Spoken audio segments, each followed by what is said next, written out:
Hi, everybody, and welcome back to the Philosophy of Cognitive Science with me, Dr. Josh Redstone. Today, we're going to be wrapping up our discussion of Chapter 8 from Andy Clark's book, Mindware. So we'll be covering the discussion section today, as we usually do in our second part of our lecture. So, Chapter 8, if you recall, is all about cognitive technology. So let's do a little bit of a quick recap of some of the important ideas we discussed last time before we get into the discussion points today. Now, if you remember from our previous lecture, cognitive technology, or what Clark also calls wideware, might provide us with a way of bridging this gap between low-level online sensory motor kinds of problem solving and more abstract high-level, typically cognitive kinds of problem solving. It allows us perhaps a way to bridge the gap between these low-level online kinds of problem solving that are handled really well by the explanatory tools of dynamic systems theory with higher-level stuff that is explained or captured quite well with tools, from the computationalist's toolbox. That includes the symbolic paradigm and the connectionist paradigm, by the way. Now, remember, there were two other options here when it came to confronting this gap that Clark laid out at the beginning of the chapter. One was to view the brain as a sort of hybrid system, a system that contains, mental machinery for low-level online problem solving, as well as more symbolic machinery that helps us handle, or rather helps enable us to, do the kinds of uniquely human feats of mindfulness that we discussed last time. Another is to deny that there is any sort of higher level symbolic computational stuff going on in the brain, and that it's just kind of like low-level stuff all the way up. Our, high-level, more abstract cognitive abilities are really built upon older, in evolutionary terms, older, more basic kinds of online sensory motor problem solving. Those were two options that we met right away when we started this chapter. But Clark's idea, the idea he's pursued throughout this chapter, is that perhaps advanced cognition, the high-level, uniquely human kind of mindfulness stuff, is actually rooted in operations of the same kind as low-level online problem solving. Online adaptive problem solving, as Clark calls it. But when it comes to the higher level, more abstract, more cognitive kinds of reasoning, what is happening here is that these low-level mechanisms are actually tuned toward or applied to a special domain. And that domain is, of course, the domain of cognitive technology, or wideware. And as we saw, again, last time, wideware does not necessarily refer to, cyborg stuff. It certainly could, and we're going to get into that a little bit at the end of today's lecture, and more so in Chapter 9, which is all about the extended mind. But cognitive technology includes a lot of very mundane tools and apparatus as well. The expert bartender recalling an order by sequencing out, different shapes of glasses for different beverages as she's taking the order that we discussed last time. That is cognitive technology. If you're writing a philosophy paper, which my students are, I imagine, or will be shortly, because we have a final paper in this class. When you're writing a philosophy paper, you're likely to be using pen, paper, sticky notes, a personal computer, and all of these can count as cognitive technology. Linguistic labels, of course, were the big one. We usually talk about human language, as a natural thing. This is why we call it natural language.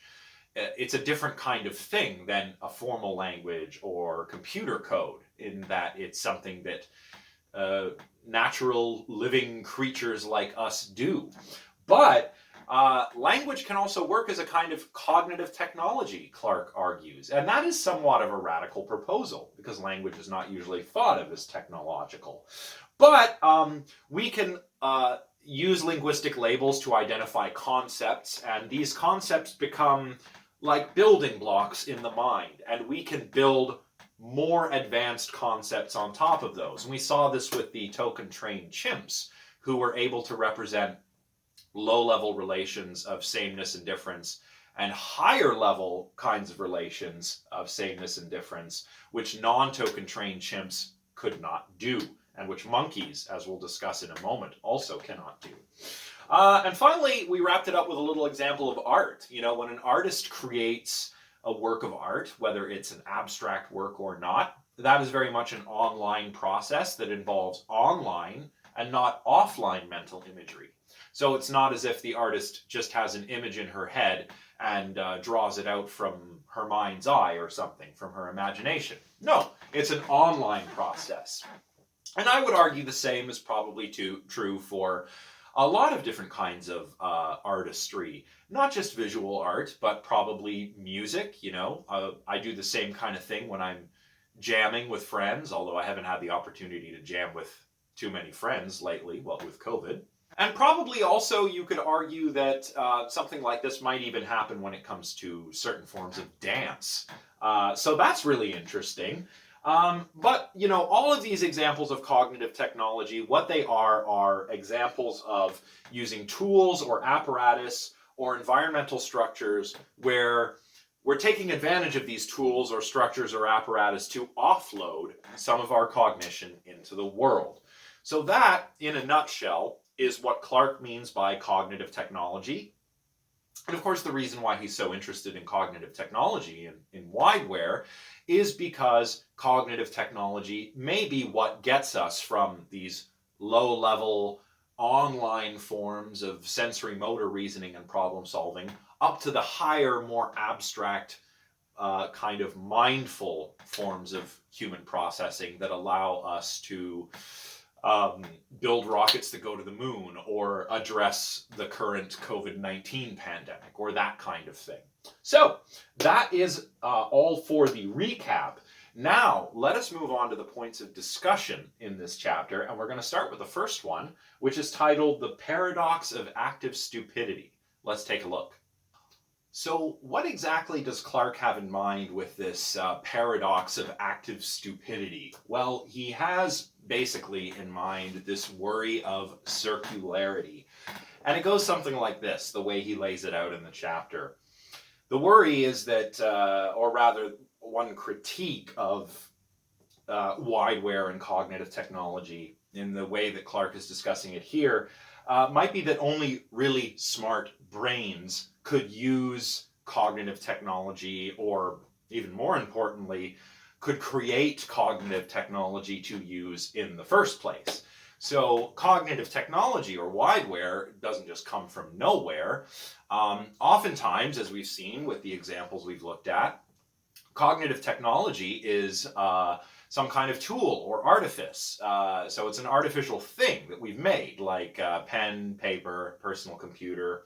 Yes, sometimes we exploit environmental structures that are natural, but oftentimes even the environmental structures we use as wideware are artificial.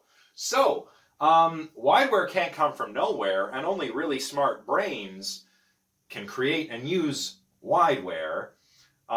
So how can it be that we need wideware to achieve this, you know, smartness that we seem to have, the level of intelligence that humans display, the special kind of human mindfulness, as Clark refers to it earlier in the chapter. So the worry is one of circularity. Basically, if humans are the only species to have created and used cognitive technology, then the explanation for this would seem to turn on unique features of the human brain, or the brain and the body. So it's almost as if we don't need wideware to explain our special kind of mindfulness, or that wideware is insufficient to explain this. Rather, it's our special mindfulness that explains the existence of wideware. This is kind of the worry that Clark is talking about here. But Clark's solution is to posit that the brain and the important characteristics of the brain is just the seed of the special kind of human mindfulness that he talks about in this chapter. It's not the whole thing, right? Remember, the whole caboodle is not just the brain and its important characteristics, but the brain and its couplings with the body, and the brain and body's couplings with the environment, and how all of these couplings influence one another and are influenced by one another continuously through time. So it's like a spark that starts a fire, right? The brain isn't the fire. The brain is the spark, perhaps, that gets things going. Let's try and nail this down with an example that Clark gives us. A really good example that we find in the textbook comes from Deakin in a 1997 publication. It's well known that humans have nice big brains, right? And what's especially cool about human brains is we have larger prefrontal lobes when compared with other great apes. All of the great apes, so that's us, that's common chimps, bonobo chimps, it is orangutans, and of course gorillas. All of those creatures have pretty big brains compared to most other mammals. I think probably, elephants and cetaceans would give us a run for our money here. But we do have pretty big brains compared to the rest of the mammals that are out there. And even compared to other big-brained mammals, we have large prefrontal lobes. So the prefrontal lobes are kind of in the frontal cortex, so that's, as the name suggests, the front part of the outer layer of the brain. That's the frontal cortex. And our larger prefrontal lobes, according to Deakin, who is quoted here in Clark, may have enabled us to learn certain schemes that allow us to associate arbitrary symbols with meanings. In other words, language. Our language abilities arguably stem from our large brains with their even relatively larger prefrontal cortices. Now, as we discussed last time, language, at least linguistic labels, can be thought of as a kind of cognitive technology. And this is an important development. Here's the spark, our larger than other apes' prefrontal cortices, right? That's like a spark that enables us to associate symbols with meanings. That's language, a spark that enables us to use a cognitive technology. And that cognitive technology, language, enabled other developments. Developments like cultural transmission of knowledge. This is not one that Clark really discusses too much in the text, actually, but I think it's very important. Because language enables the cultural transmission of knowledge, you can teach your children about the world. They can teach their children about the world. Or, in the present day, you can go to school and learn information that has been figured out by generations of people, going back hundreds and hundreds of years, right? So each generation, because of the spark that our brain provides and the cognitive technology that we're afforded by what our brains can do, in turn allows other even bigger developments like cultural transmission of knowledge. So every generation becomes slightly richer in terms of the knowledge it has and the cognitive technological environment that it finds itself in, right? So that is one answer to this worry. Another, even more radical one, has to do with what is known as neural constructivism. Now, you can read about neural constructivism in more detail in box 8.4 in chapter 8 of Mindware. But basically, neural constructivism is like this. And keep in mind that neural constructivism is somewhat speculative. We're not sure that this is exactly how things work, but it's a very plausible possibility that brains might actually work like this and afford something that's pretty special here. But before I get to that, let's explain what neural constructivism is. Neural constructivism is a view that emphasizes the cortical growth, the growth of new neurons and neural connections in the cortex, the outer surface of the brain, composed of gray matter. it's not just a matter of fine-tuning. So cortical growth isn't about having a bunch of connections that then get tuned to certain inputs, certain information processing tasks. In other words, neuroconstructivism doesn't quite look at the brain the same way that a connectionist modeler would, with like a random network that is trained over time to become specialized in some task. This is not the only thing going on in the brain, according to a neuroconstructivist. Also, what's important for a new neuroconstructivist is the creation of new neural circuitry. And for a long time, it was thought that this was not possible. It was thought that we just did not grow new brain cells. Now, of course, we know that we do actually grow new brain cells.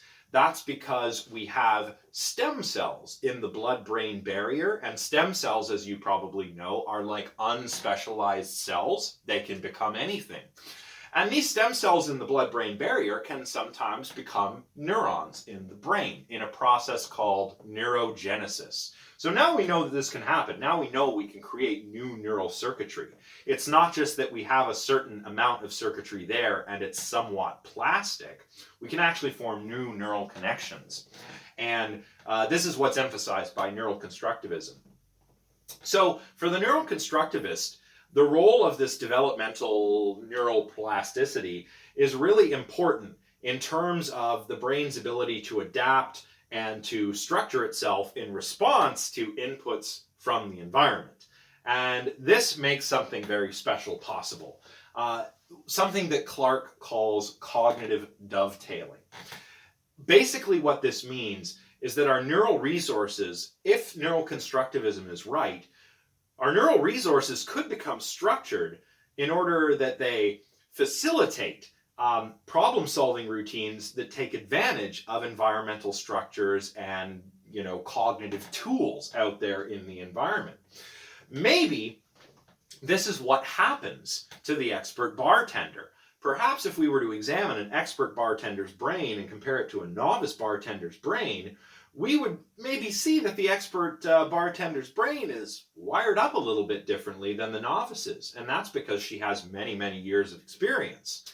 Perhaps her brain has forged some new neural circuitry dedicated specifically to taking advantage of the environmental structures and the environmental resources and the tools available in terms of wideware in her, in the relevant domain, which is that of bartending. So maybe that's what's happening here. In any case, this is a pretty powerful illustration of a kind of bootstrapping solution to what Clark is calling the paradox of active stupidity.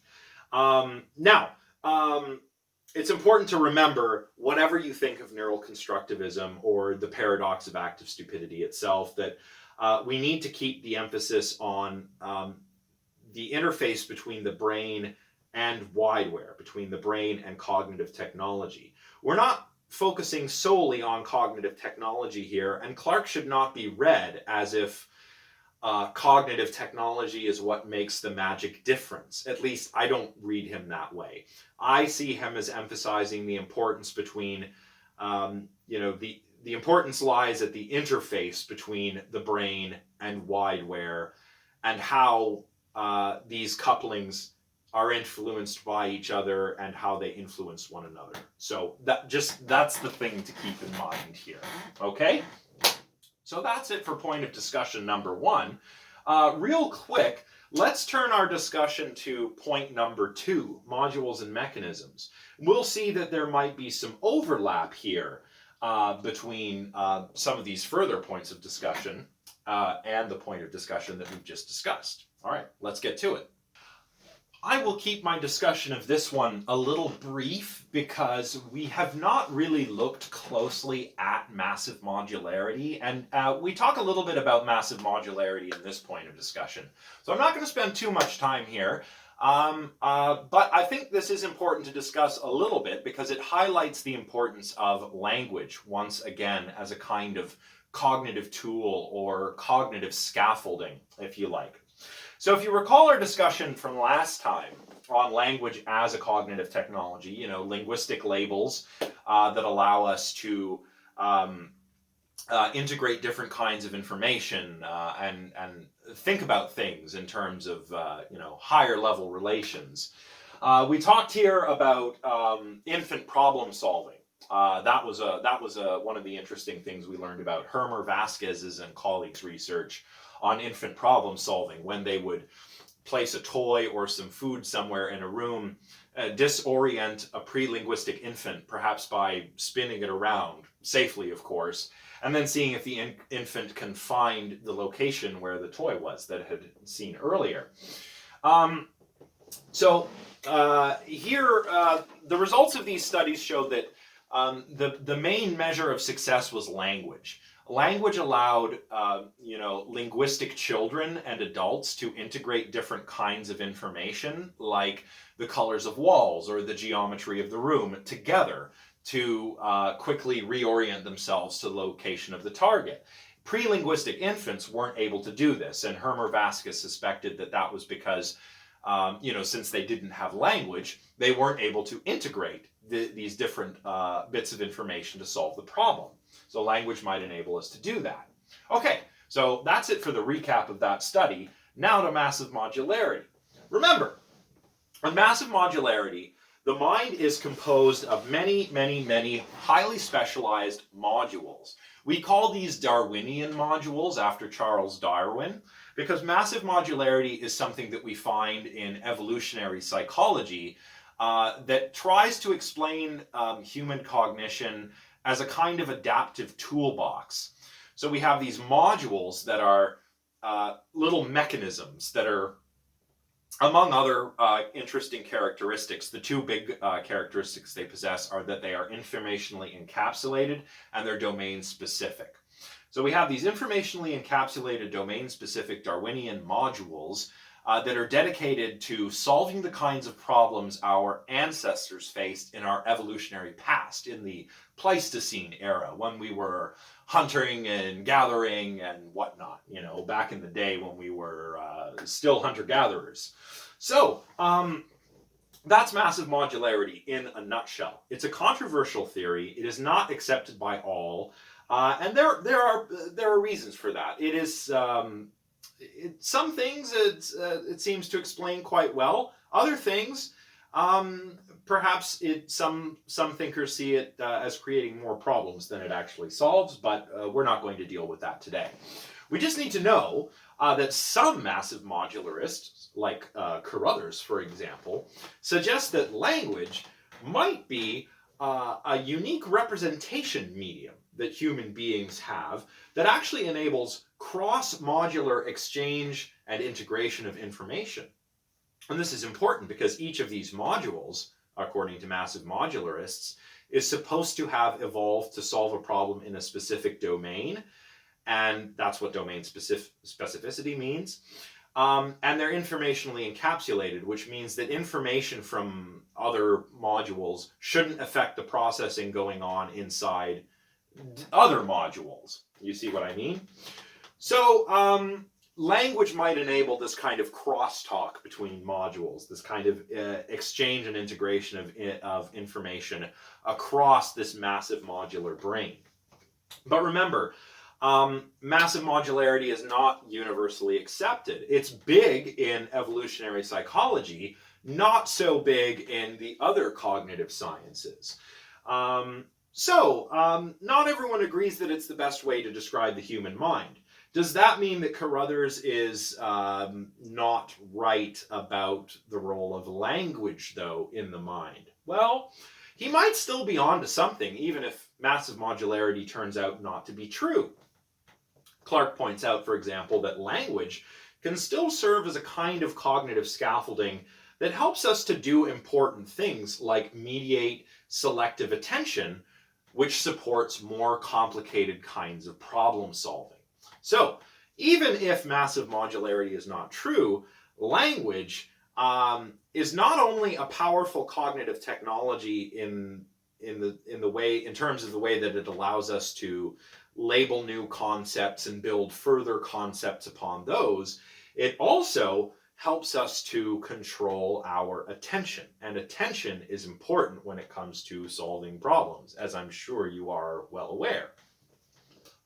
Now, all of this stuff about the power of language aside, we need to be careful, Clark says, not to overstate the case when it comes to the power that language has to transform our cognitive abilities. This brings us to the next point of discussion, which is all about neural prerequisites for the use of wideware. In other words, what Clark is saying here is that if we're going to go with approach number 3 and explore wideware as a way of connecting our low-level online sensory motor abilities with our more cognitive abilities, we need to strike a balance between neural explanations, which of course have to do with the brain, and extraneural explanations, which of course have to do with cognitive technology or wideware or, brain, body, world interfaces, right? So to capture this kind of balance, let's go back to the example of the token-trained chimpanzees that we talked about before. Now, if you recall, the chimps who were trained to use these little plastic tokens to categorize lower order relations like same or different, if we have 2 shoes, those are the same. If we have a shoe and a cup, that's different. And we can use a different plastic token to identify each kind of relationship. The chimps who were trained to do that with these little plastic tokens could then categorize pairs of things in terms of higher order, more abstract relations, relations between relations. They could say whether a pair of shoes and a pair of cups is the same, right? We have 2 pairs. That's a higher order relation. If we have a pair of shoes and then a cup and a shoe, that's a higher order difference as opposed to just looking at the pairs, right? So humans can learn to do this. Chimpanzees can learn to do this, but interestingly, monkeys cannot learn to do this, as reported by Thompson and Oden in a 2000 study. Why can monkeys not learn to do this, but chimpanzees who are trained with tokens and humans who have language, why can they do this, but monkeys can't? Well, one possibility that aims to strike a balance between neural and extraneural explanations is that to gain benefit from this kind of token training, whether we're talking about tokens like little plastic tokens or whether we're talking about linguistic labels as tokens, there has to be the right kind of neural resources available, especially neural resources, the really important neural resources, I mean to say, are those that are employed when it comes to processing and evaluating internally generated information. The kind of thing we were talking about before with language and allowing exchange and integration between modules or mediation of attention, that kind of thing. Now, it turns out that the rostrolateral prefrontal cortex is involved in lots of different tasks where we have to evaluate internally generated information.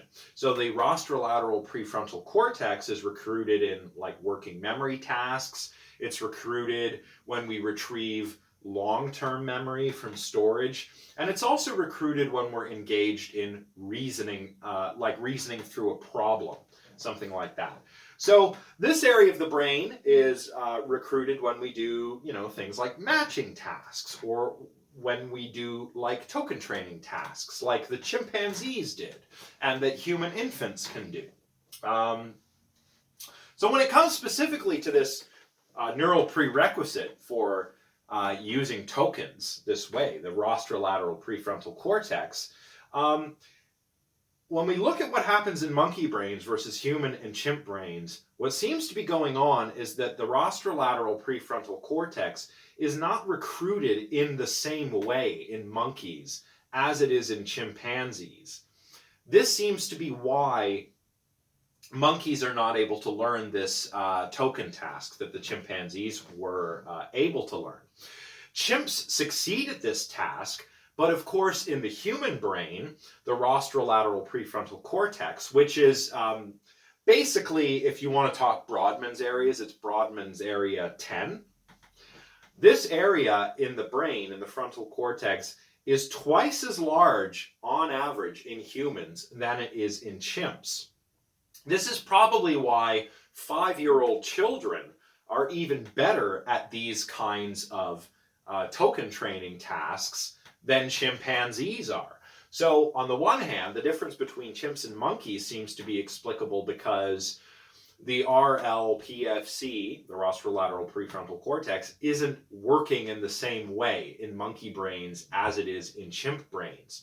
And humans are even better at this than chimps because we have larger rostrolateral prefrontal cortices. So this is all a little speculative, but it serves as a pretty nice illustration of what Clark is trying to do here, of striking a balance between neural explanations and extraneural, or rather neural resources and extraneural resources when it comes to how different creatures use cognitive technology.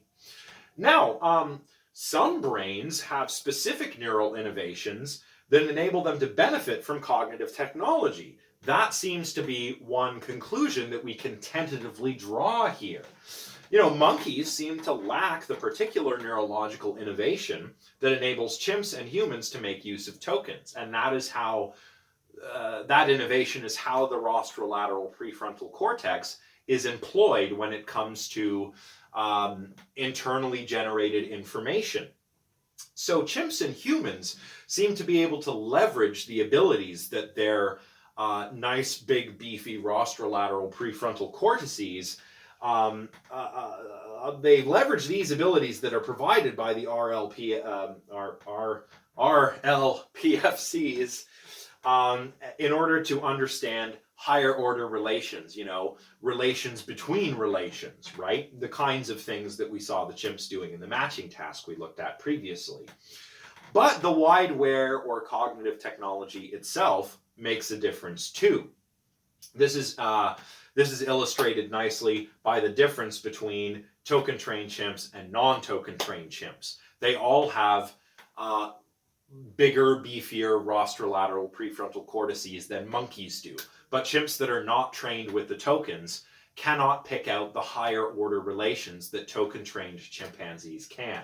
So all of this is to say that we need to strike a balance between neural and extraneural explanations, or rather explanations of what the neural resources and the extraneural resources are doing for us. So very important. This is a nice illustration of that applies quite well to something that we looked at last time, the token-trained chimpanzee example.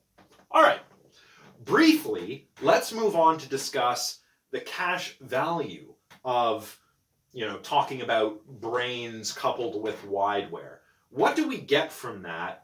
What are the practical implications of thinking of thinking in these terms? Let's find out. So, of course, in this chapter, we're talking all about brains being coupled with wideware. These are tools, technology, environmental structures, things like that. What practical implications does that actually have, this idea that brains are coupled with wideware? Well, there's immediately a quite negative implication, and that is that there is no single cognitive level to pitch our explanations at if we're trying to explain cognition. You know, just think about this, take it back to the example of the expert bartender. We can't just look at what's going on in the brain or what's going on in the mind. We need to look at, again, what Clark calls the whole caboodle, right? The brain-body-world interface. And specifically, we need to look at those interfaces within the domain that we're interested in. In this case, it would be bartending expertise. So we need to look at these brain-body-world couplings in that domain to really understand the bartender. The downside is it means it's not like there's one single cognitive level that we can look at. But is there even really a single cognitive level in the first place? We learned that when we were talking about Mars levels of analysis, for example, the implementational, algorithmic, and computational levels of analysis, that those distinctions are actually not very neat when it comes to natural cognitive systems. Indeed, even if we just wanted to limit ourselves to looking at the brain, there are multiple implementational levels in the brain, from large-scale areas of the cortex, different lobes, frontal, parietal, occipital, temporal, and so forth, down to what's happening at the level of neurotransmitters and neuromodulators, which are little chemical messengers that mediate the flow of information across synapses in the brain. So, it's not like there's one level anyway. So I don't know. I don't think this is that negative of an implication, but perhaps some of you do. But, to understand the whole caboodle, as it were, getting back to the relevant brain-body-world couplings within the domain of bartending, to understand the bartender's expertise, we can employ approaches that we've already touched upon in this class. We can employ things like the tools of dynamic systems theory, new robotics, artificial life, and that will help us very much. And I'm not going to talk about this much further because we've already talked a lot about this kind of thing in this class. But you can find in the rest of this point of discussion mention of a lot of different cases of simple interactions that we can model first and then kind of scale up to extended systems. So we can start with those kind of like robot cricket examples or simulations of stigmergic routines and Boyd flocking, and kind of scale up from there if we like. These are the examples that Clark talks about in the rest of this section. So I'll leave you to have a look at those examples that specifically interest you, but I probably won't say much more about this because we have already looked at quite a lot of this sort of thing. So, with that said, let's move on to the final point of discussion, the bounds of the self. I suppose you could think of this last point of discussion as like a bit of a teaser trailer for the next chapter, which is all about extended minds. But the question we ask here is, if cognition is extended out from the brain, via the use of wideware, environmental structures, and so on, if it's extended from the brain into the organism's body and out into its environment, what of the self? Is my mind something that extends out beyond me and into the world? Am I, just kind of like a dumb thinking agent who lives in a smart world with all this nice wideware that enables my special feats of human mindfulness? Or am I a smart agent whose mind extends outside of the bounds of my skull? And I'm not talking about, weird, spooky paranormal stuff here. I'm not talking about ESP or anything. I'm talking about whether we can properly consider thinking to take place outside of the brain. Of course, as I've repeatedly mentioned, this is the focus of Chapter 9, but we can set the stage for some of that discussion now at the end of Chapter 8. Basically, we want to know what would be the magic difference? What would be the thing that, makes us think of the mind as something that's in the head or that extends out into the body and the world? What would make that magic difference? Just compare this to other kinds of tool use, which Clark sees as, not cognitive technology. Think of, being a crane operator, and you can lift a large weight with your crane. You don't think of yourself like, oh, I'm so much stronger now because I have this crane that I can lift heavy objects with. It's not as if the crane is thought of as increasing your muscle power. It is thought of as a machine that you control, rather. But when we use wideware, Clark argues, we're less prone to factor out the contributions wideware makes to, our thinking. Why are we less prone to do this? Well, Clark suggests it could be because of the way that neural problem solving is adapted to make use of cognitive technology in a repeated and deep way that is not true of other kinds of tools like, heavy machinery such as cranes. It could also be the loops themselves, the loops between the brain, body, and the world in the relevant domains. And maybe construction via crane isn't one of those domains, for example. Who knows? So, if you compare what the crane operator is doing to what, like an abstract artist is doing, there seems to be a bit of a difference there, at least according to some. I don't know, though. I think there are perhaps some radical extended mind theorists who might argue that, well, you could justifiably say that a crane is like an extension of your muscular strength. I'm not one of those people, but perhaps they're out there. Who knows? But just be aware. In any case, we need to work out where we draw the line here. What counts as mental and what counts as not mental, right? Where is the bound of the bounds of the mind? Are they aligned with the bounds of the skull and the brain, or do they extend out into the world? Critics of the extended mind approach will worry that a lot of extended mind theorists are too arbitrary when it comes to what counts as part of a mental process and what doesn't. They're worried that we can arbitrarily assign something in the world, some tool that we're using or something like that, as part of the cognitive process, when really it's only coupled with the cognitive process. So, as we'll see, Clark tries to address this along with David Chalmers by looking for the mark of the cognitive. And we're going to talk about the mark of the cognitive in Chapter 9.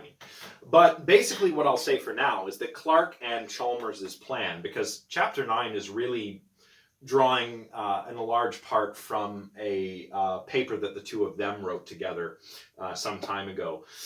They restrict wideware to certain tools only, not cranes and things of that sort, but to tools that are readily available on the one hand and used as automatically as, for example, some natural biological process like memory or natural information processing. So, wideware refers to cognitive technology that is readily available and that is used in the same kind of automatic way we would employ our, for lack of a better term, natural cognitive resources.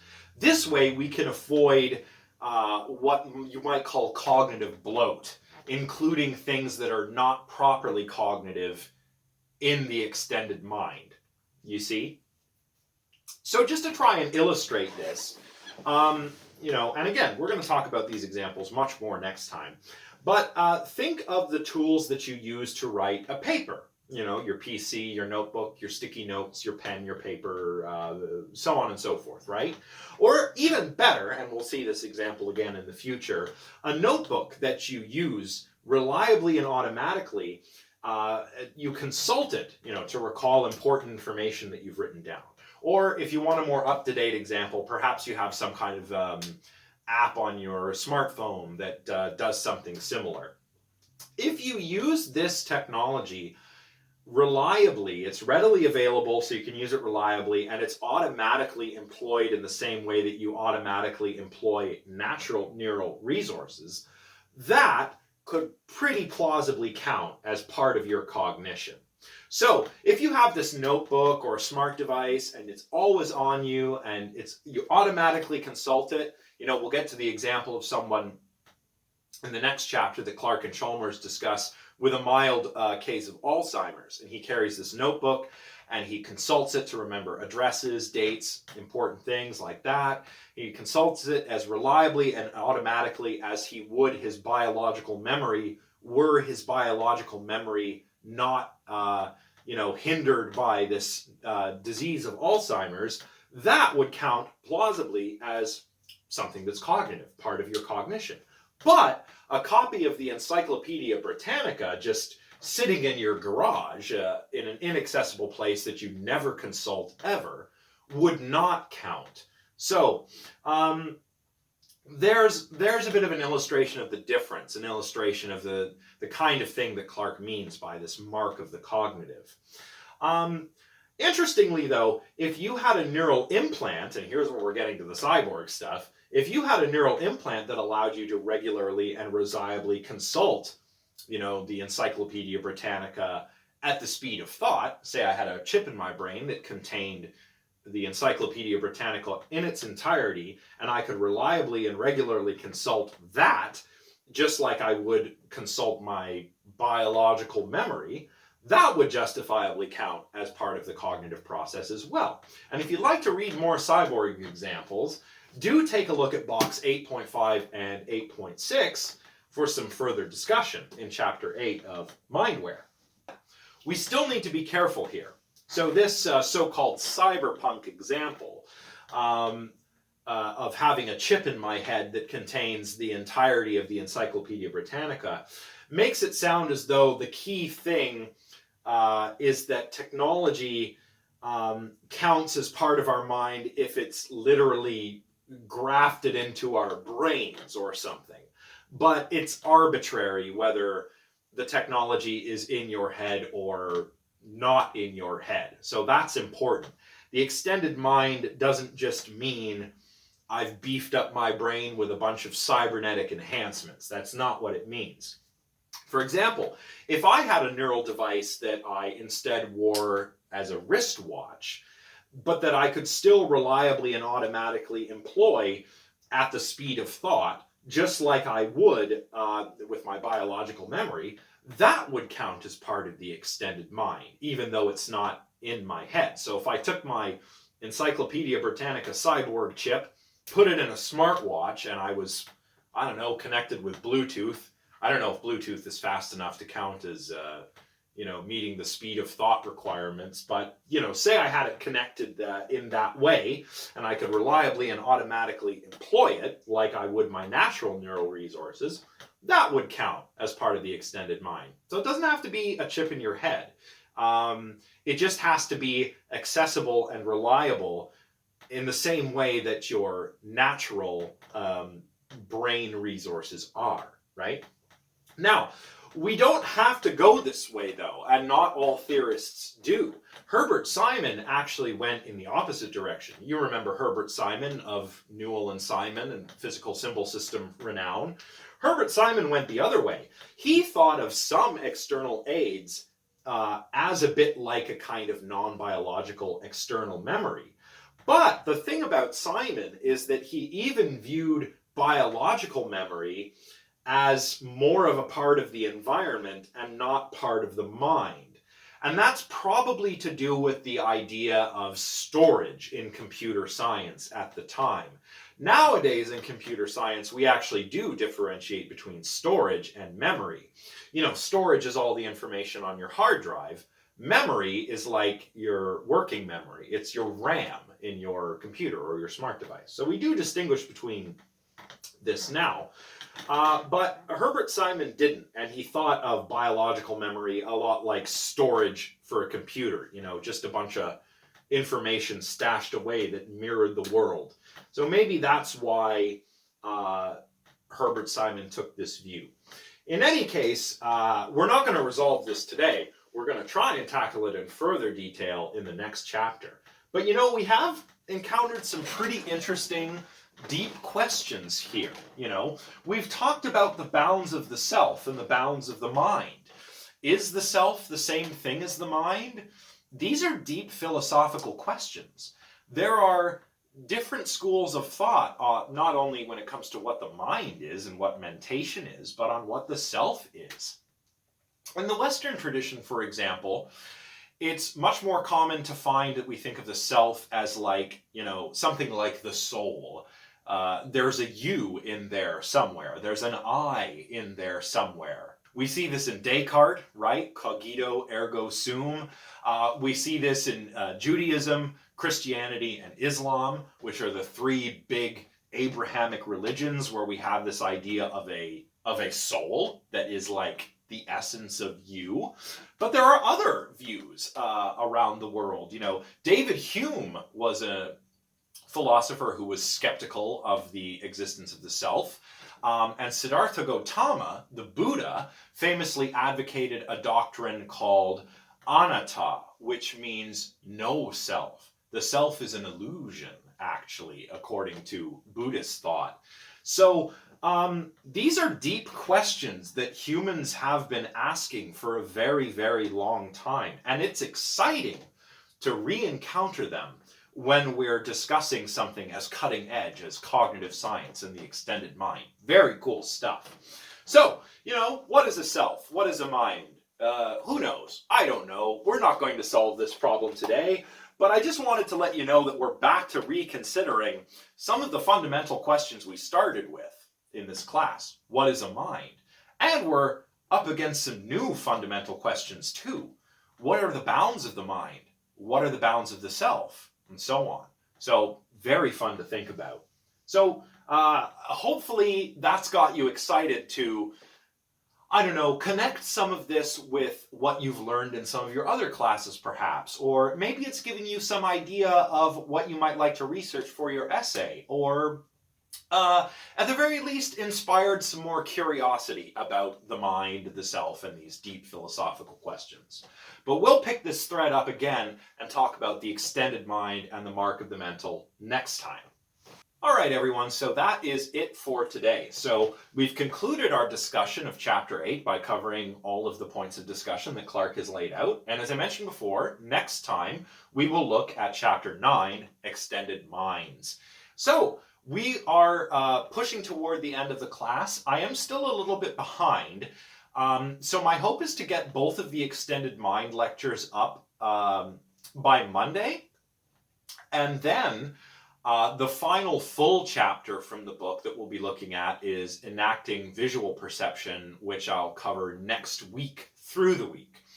Both of these chapters, I think, are a little bit shorter than what we've been dealing with. And I'll try to make the lectures a little bit less dense too, because we are getting near the end of the term. And I imagine all of you are, feeling that end of the semester fatigue, especially as it's compounded with what is going on with the pandemic. So keep your eyes out for that. I should also have your third critical responses graded and returned to you by the end of the weekend.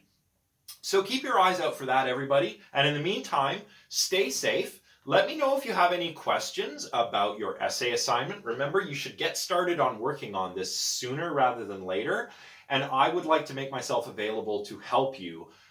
We can have Discord meetings, email exchanges, whatever you need. So don't be shy about reaching out for some assistance if you need it with the essay assignment.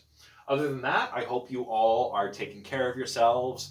I hope you're taking care of all those people that are close to you, that you're allowed to be physically present around. And I hope you're studying, and I hope you're all assimilating the material well. So that's it for today. We'll pick it up with Chapter 9 next time, and I'll see you then. Bye for now, everybody.